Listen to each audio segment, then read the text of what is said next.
L'Amamra accuse le Maroc d'entraîner Israël dans une aventure hasardeuse contre l'Algérie.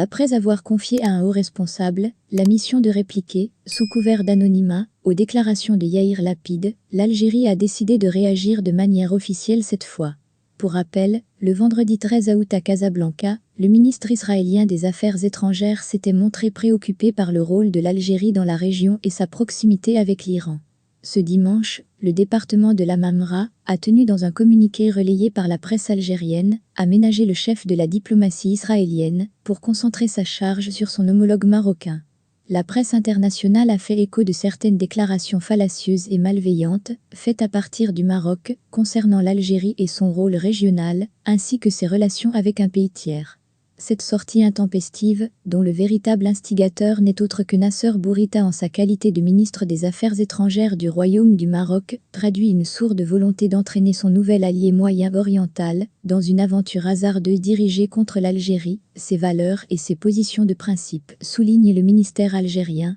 Cet aventurisme dangereux qui parie sur le pire constitue un démenti formel à le prétendu main tendue que la propagande marocaine continue de répandre abusivement et vainement, précise la même source, et de conclure que le chef de la diplomatie marocaine tente sournoisement d'ajouter à sa tentative désespérée de dénaturer la question de décolonisation qu'est le conflit du Sahara occidental, un nouvel acteur représenté par une puissance militaire moyen-orientale qui continue de refuser la paix juste et durable avec le peuple palestinien que porte l'initiative arabe de paix à laquelle l'Algérie est authentiquement attachée. Sous couvert d'anonymat, un haut responsable algérien avait expliqué ce vendredi 13 août, dans des déclarations au quotidien Les Chourouk Online, que le déplacement de Yair Lapid au Royaume répondait à deux objectifs. D'une part, maintenir la pression sur les États-Unis pour obtenir la reconnaissance de Washington des allégations sur la marocanité du Sahara et d'autre part, l'établissement d'un axe militaire maroco-sioniste dirigé contre l'Algérie.